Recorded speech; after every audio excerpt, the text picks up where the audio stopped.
When making bonds in organic chemistry, essentially what we're doing is we're combining unpaired electrons. So let's take a look at methane with carbon, CH4. The carbon in this case has an electron configuration of 1s2, 2s2, 2p3.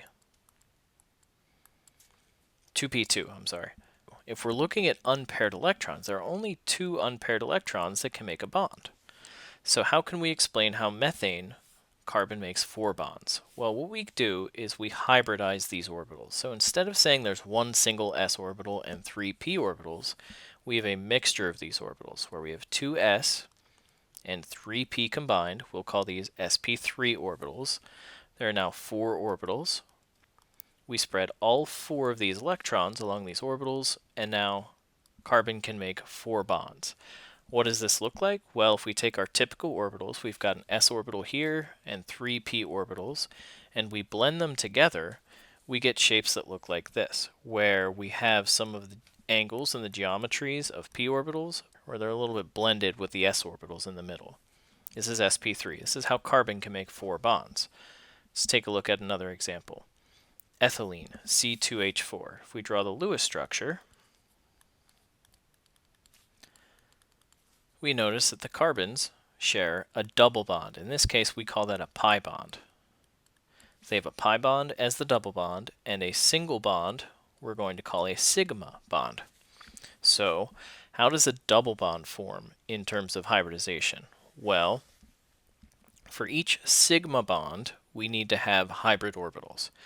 So in this case, we have 1, 2, 3 sigma bonds. So we have an s orbital and then 2 p orbitals.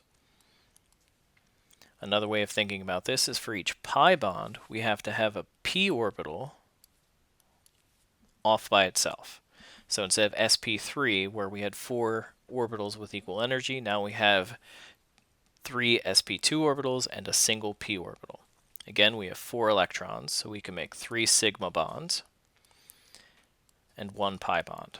What does this look like? Well, in this case, we've got our 3 sp2 orbitals, which can make sigma bonds, an unpaired electron in a p orbital that can make the pi bond. What does this look like in ethylene? Well, we take a look at example here. We've got our sigma bond in the middle connecting the 2 carbons, and we've got a blending of electron density along our pi bond. Finally, let's take a look at acetylene, C2H2. In this case, the 2 carbon atoms are connected by a triple bond. Okay, so we have a single sigma bond with the CHs.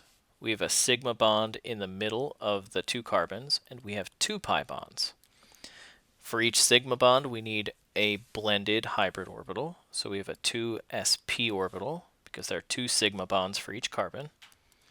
And we have 2 pi bonds, so we need 2 p orbitals, each with an electron that can make a pi bond. What does this look like? Well, we've got our sp orbital in this case, sp. We have a p orbital this way, a p orbital on perpendicular or a different plane, and we've got our sp orbital, which is going to make our sigma bond. So pi bond, sigma bond. Taking a look here, notice the 2 pi bonds overlap here and here, and we have another pi bond going this way with an overlap of the p orbitals, and we are connected with the sp orbitals here and here.